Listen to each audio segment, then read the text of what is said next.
കൂടുതൽ വാർത്തകളും വീഡിയോകളും കാണാൻ ഈ ചാനൽ സബ്സ്ക്രൈബ് ചെയ്യുക. കൂടെ ബെൽ ബട്ടൺ അമർത്തുക. നമസ്കാരം. ഏഷ്യാനെറ്റ് ടിവിയുടെ ഈ എപ്പിസോഡിലേക്ക് എല്ലാ മനഃപ്രേക്ഷകർക്കും ഹൃദയം നിറഞ്ഞ സ്വാഗതം. ഇന്നത്തെ നമ്മുടെ വിഷയം, വളരെ കാലമായി ആത്മാർത്ഥമായി സ്നേഹിച്ചു നിന്നവർ പെട്ടെന്ന് ഒരു സുപ്രഭാതത്തിൽ പിരിഞ്ഞു പോയിട്ടുണ്ടെങ്കിൽ അതിൻ്റെ പിന്നിലെ കാരണമുണ്ടാവും. കാരണം ഇതാവാം.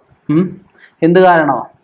രണ്ടുപേർ ആത്മാർത്ഥമായിട്ട് അങ്ങോട്ടും ഇങ്ങോട്ടും, ഇപ്പം രണ്ട് കൂട്ടുകാരായിക്കോട്ടെ, അത് സ്ത്രീയോ പുരുഷനോ ആയിക്കോട്ടെ, സ്നേഹിച്ചു നിന്നവരായിക്കോട്ടെ, ആത്മാർത്ഥ സുഹൃത്തുക്കളോ ആത്മാർത്ഥ ബന്ധുക്കളോ ആയിക്കോട്ടെ, അല്ലെങ്കിൽ ആത്മാർത്ഥ സഹോദരങ്ങളായിക്കോട്ടെ, രക്തബന്ധത്തിൽപ്പെട്ടവരായിക്കോട്ടെ, ഒരുപാട് നാൾ ഇവർ ഒരുമിച്ച് നടക്കുക, ഇവരുടെ ആ ഒരു കൂട്ടായ്മ കൊണ്ട്, ഇവരുടെ ഒത്തൊരുമ കൊണ്ട് ഇവർ ഒരുപാട് ഉയർച്ചകൾ കൈവരിക്കുക, ഇവരൊത്തു പോകുന്നത് കാണുക.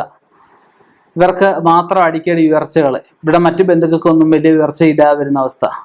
ഇതിൽ ചിലപ്പോൾ അസൂയാലുക്കളായിട്ടുള്ള വ്യക്തികളുടെ കരുനാവ്, കണ്ണേറ്, നാവേറ്, പ്രാക്കദോഷം, കണ്ണുദോഷം എന്നൊക്കെ പറയും. അങ്ങനെയുള്ള വിഷയങ്ങൾ കൊണ്ട് പിരിയാനുള്ള സാധ്യതകൾ കാണിക്കുന്നുണ്ട്.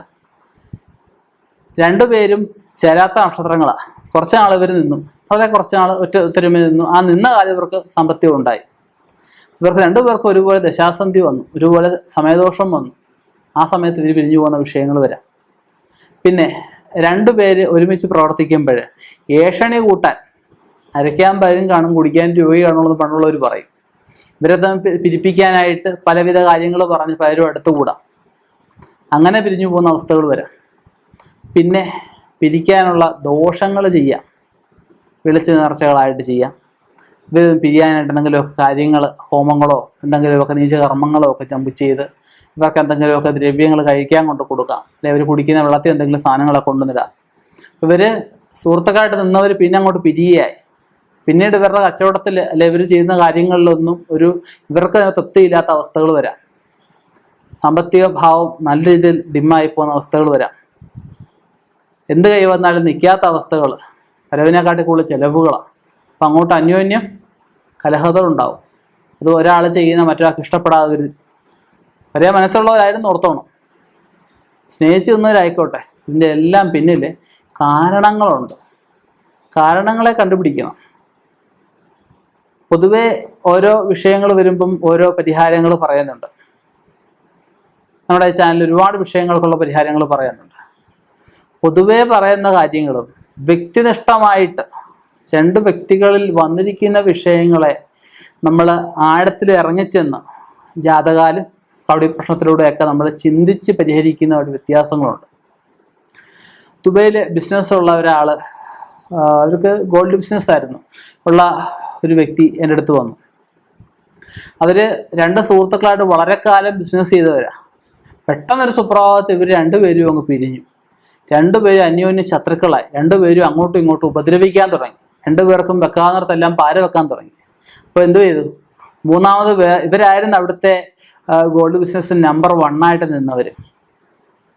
അപ്പം പെട്ടെന്ന് ഇവർ രണ്ടുപേരും പരസ്പരം അങ്ങോട്ടും ഇങ്ങോട്ടും ഉപദ്രവിക്കുക, അല്ലെ അങ്ങോട്ടും ഇങ്ങോട്ടും തമ്മിൽ തല്ലാൻ തുടങ്ങിയപ്പോഴത്തേക്കും വേറൊരാൾ അവിടെ ഉദിച്ചു. വേറൊരാൾ, ഇവർ രണ്ടാം ഘട്ടവും മൂന്നാം ഘട്ടമായിട്ടങ്ങ് മാറി. നമ്പർ 1 വേറെ ആളായി.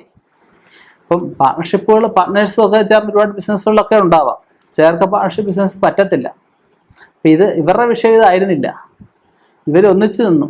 ഇവരെ ഒരു വ്യക്തി വന്ന് ഇവരെ രണ്ടുപേരും തമ്മിലടിച്ചു. ഇവർക്കെല്ലാം അപ്പോൾ ബിസിനസ്സിലുള്ള ആ ഒരു കോൺസെൻട്രേഷൻ അങ്ങ് നഷ്ടപ്പെട്ട് കഴിഞ്ഞപ്പോഴത്തേക്ക് എന്തായി? ബിസിനസ് വേണ്ട പോലെ നോക്കിയെങ്കിലേ, അല്ലെങ്കിൽ കറക്റ്റ് സമയത്ത് ഓരോ അപ്ഡേഷൻ ബിസിനസ്സുകൾ വേണം.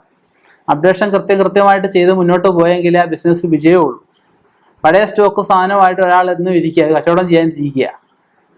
അപ്പം പഴയ സ്റ്റോക്ക് സാധനം പോയി പുതിയ സ്റ്റോക്ക് എടുത്തെങ്കിലേ അപ്ഡേഷൻ, എല്ലാവരും അപ്ഡേഷനാണ് നോക്കുന്നത് അല്ലേ. അപ്പം അങ്ങനെ വന്നെങ്കിലേ ഇവർക്ക് ഉയർച്ച ഉണ്ടാവുള്ളൂ. എല്ലാ മേഖലയിലും അപ്ഡേഷൻ ഉണ്ട്. ഇന്ന് പറഞ്ഞതുപോലെ വളരെ കാലമായിട്ട് സ്നേഹത്തിൽ നിന്നവർ പിരിഞ്ഞിട്ടുണ്ടെങ്കിൽ അതിനുള്ള കാരണം ഉത്തമനായ ജ്യോതിഷനെ കൊണ്ട് നോക്കുക, അത് പരിഹരിക്കുക. പഴയ ആ കൂട്ടുകെട്ട്, പഴയ സിനിമകളൊക്കെ നമ്മൾ എടുത്തു കഴിഞ്ഞാൽ കാണാം പല കൂട്ടുകെട്ട്. പ്രിയദർശൻ മോഹൻലാൽ കൂട്ടുകെട്ട്, മണിയമ്പിള്ള രാജു കൂട്ടുകെട്ട്, അങ്ങനെ പലവിധ കൂട്ടുകെട്ടുകളുണ്ട്. ആ കൂട്ടുകെട്ടിൽ പോയിരിക്കുന്ന എന്ത് കാര്യവും പൂർണ്ണ വിജയമായിരിക്കും. എന്ന് പറഞ്ഞതുപോലെ തന്നെ അത് നോക്കുക, വേണ്ട കാര്യങ്ങൾ ചെയ്യുക, ഈശ്വരവിശ്വാസത്തോടെ ഈശ്വരാധീനത്തോടെ മുന്നോട്ട് പോവുക. ആ കൂട്ടുകെട്ടിലൂടെ ഇനിയും ഒരുപാട് പുതിയ ചിന്തകളും ബിസിനസ് സംരംഭങ്ങളും തുടങ്ങട്ടെ എന്ന് പ്രാർത്ഥിക്കുന്നു. നിർത്തുന്നു. നന്ദി, നമസ്കാരം.